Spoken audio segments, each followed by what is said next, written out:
there. It was a bit dangerous, but it was fun, and it was really, it was a really exciting time. So when we made the movie, for me, it was like revisiting my youth, because it was like 15 years. I mean, 30 years. No, it's like 25 years ago now. But the film was only 10 years or 12 years after the events it depicted.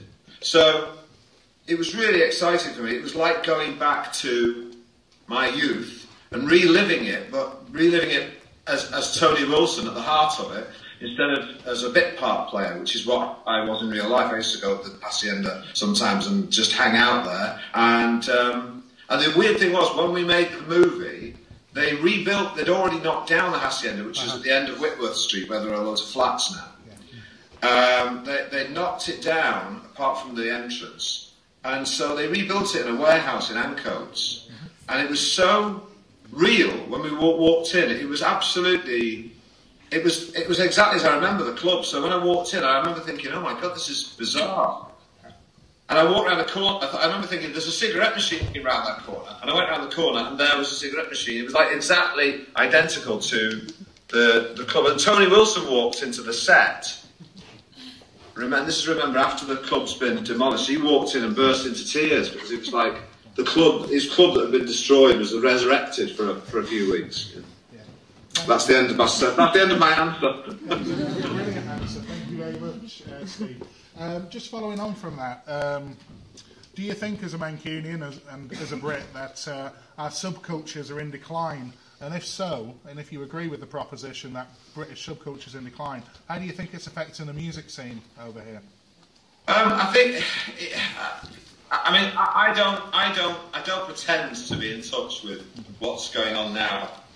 Because I'm 50 this year, so I'm an old bar. But the thing is, I do think you make a valid point, because I feel that in the 1970s and 1980s, there was a desire. People didn't want to just be famous like all this X Factor stuff. People in Manchester who were in bands and stuff wanted to be different. They didn't want to be commercial, to be famous. They wanted to do something that was, it might seem a little twee and naive looking back on it, but they wanted to be avant-garde. They wanted to do something different. They didn't want to be like the mainstream.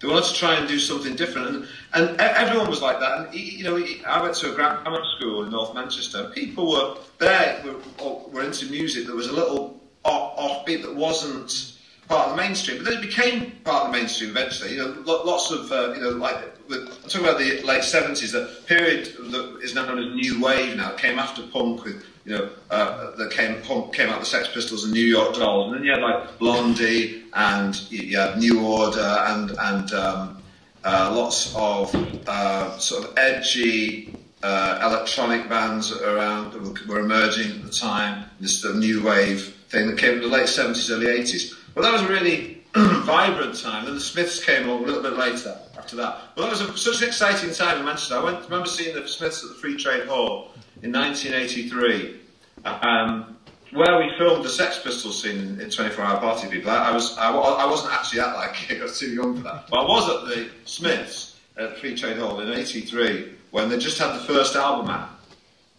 And it was such an exciting time. And even then, we knew, in the crowd, we thought, this band is really important, it's really significant, and we're here right now, and it's happening now. We knew it was like an exciting time.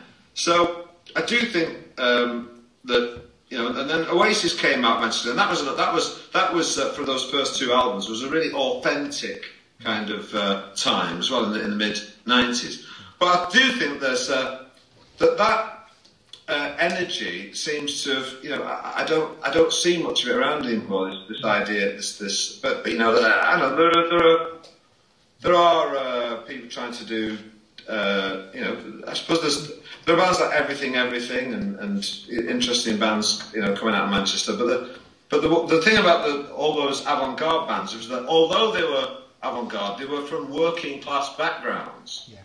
They were from, they were ordinary, but a lot of them had a good state education and had gone to grammar schools and stuff, and they learned about poetry and things like that, and they sort of wanted to. The nearest thing was the Arctic Monkeys, that's Sheffield, isn't it? I mean, they're the last thing that had that kind of working class poet feel to them. I'm waffling now, but I think it does worry me that I don't see any of that interest in Manchester. A lot of the clubs there have all gone now. There's where the goods warehouse is on the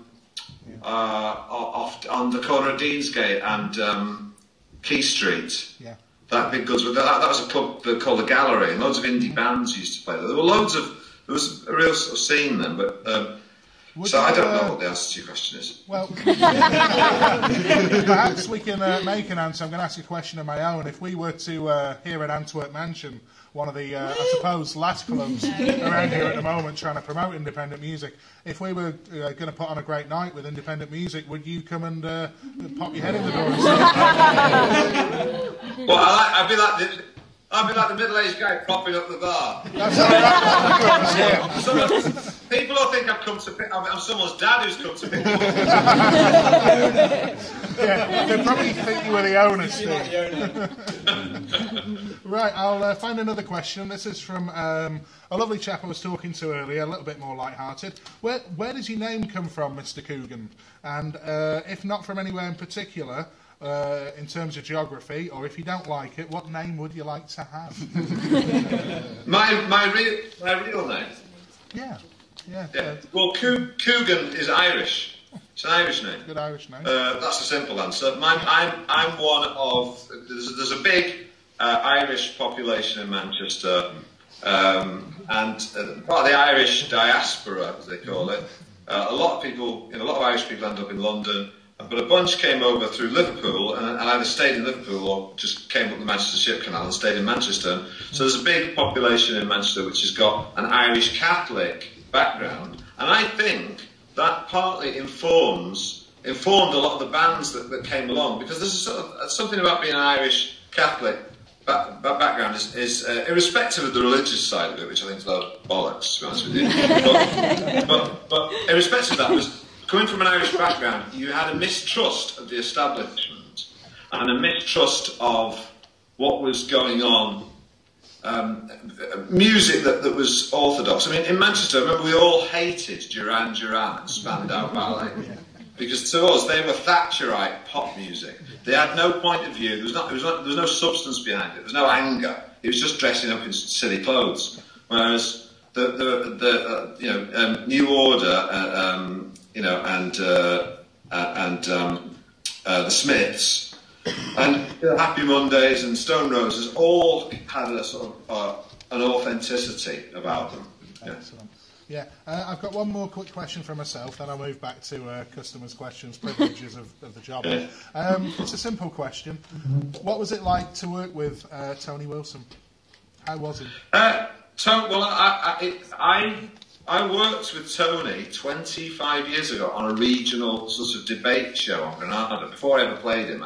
And he presented this in his other role as a TV presenter, presented this local debate show on Granada TV. And I was the local comic taking a topical look at the week's news. It wasn't very good.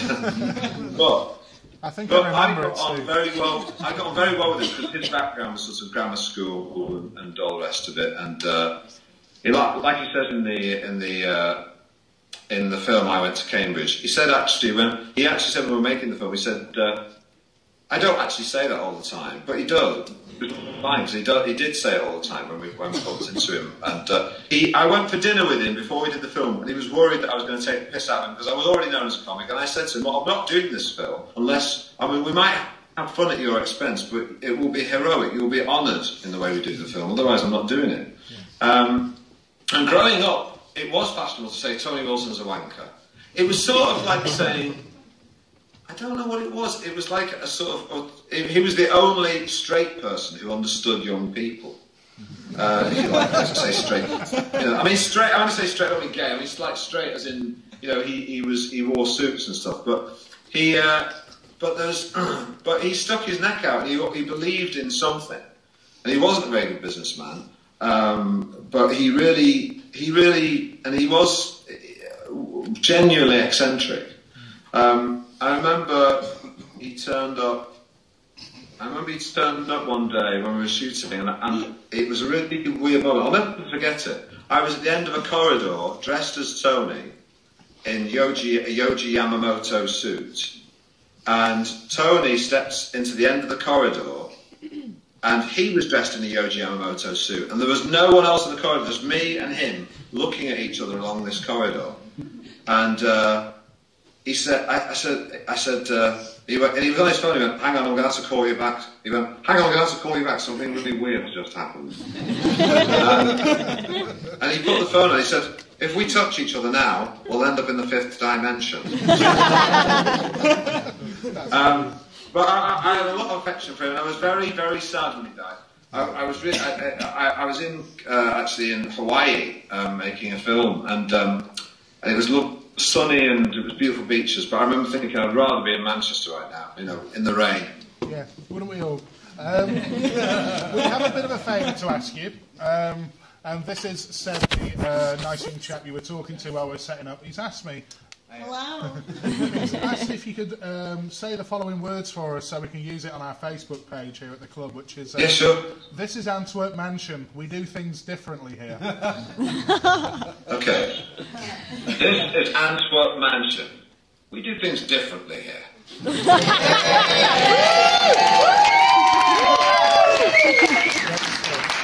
Thank you, Steve.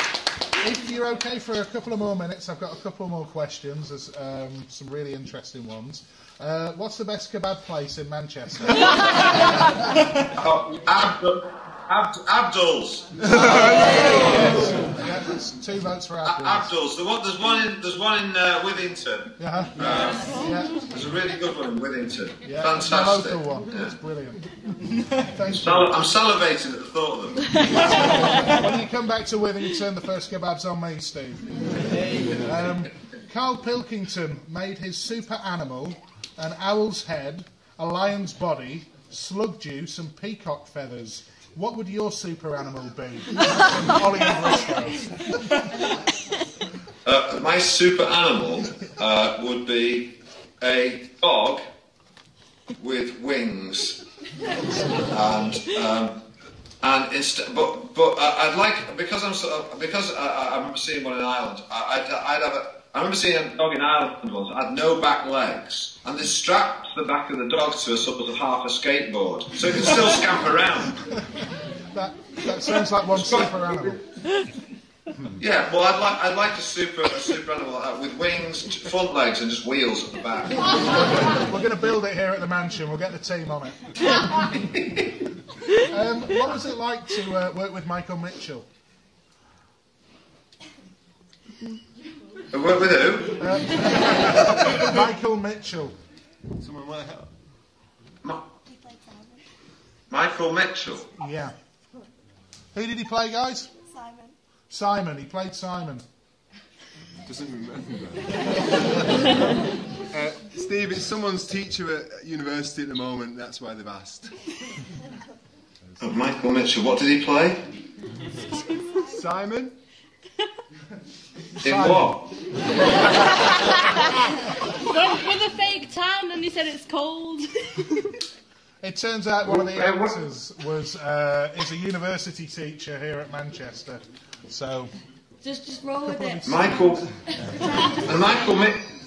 Mitchell didn't. It must be one of my brothers or something. that's okay. We'll move on from that one. I'll give you a surreal question. The question so far haven't been surreal at all. How big is your tongue, and what do you consider the optimum length of tongue? And it's followed by a quiz question. If you know the acronym DTF. We're getting a bit blue now that it's late over here. I know it's still early in the evening. I know what WTF is. What's DTF? Down to fuck. Can you hear that? Down to fuck. One of the Down ladies to- here. Yeah, down to As in RUDTF? Yeah. Some of the ladies here are wondering. Well, I'll come to Antwerp Mansion Not and say me, it to not me. any of the young ladies there. Excellent. And I've got. I'll give you one more question. What was in Alan Partridge's hotel drawer that everybody was so interested in? Well, the answer is nothing. We never knew what was in the drawer. We never decided what was in the drawer because we just thought it was best not to know, you know. And then after a while, I got bored of people asking, so I just started to say child porn. Excellent answer. Before we go, is there anything you'd like to ask Antwerp Mansion? We've got the owner here and one of the managers. That's Andy. And the barmaid. Is there anything you'd like to ask? Was there a question there? Yep. Is there anything you'd like to ask us over here in Manchester? You're covering up the mic or something, can't you? Can't hear you. Is there anything you'd like to ask us, Steve? One more time. Steve, can you hear us? Yeah. Yeah. How much is a pint of beer?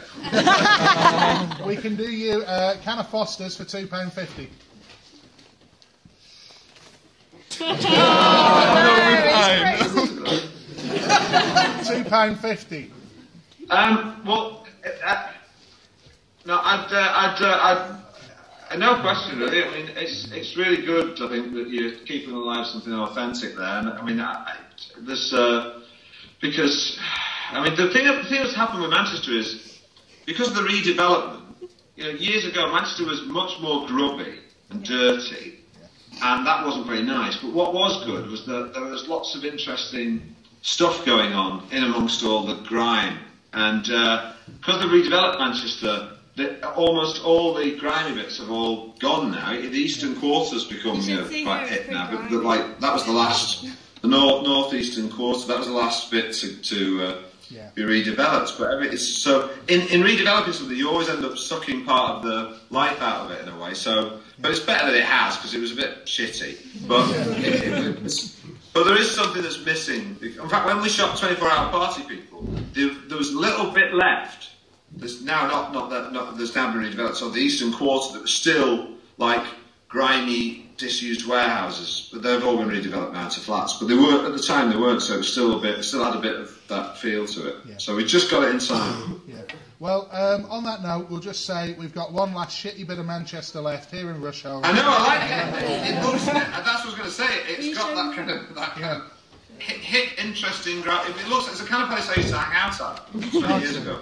Nice one. Well, as soon as you get back, do come over. We'd love to see you. Seb's just. Everyone say thank you, Steve. Thank you so much, Steve. And we hope to see you again soon. Thanks, Thank you. All right, see you, mate. See you. Nice to meet you. Love you. Table 10.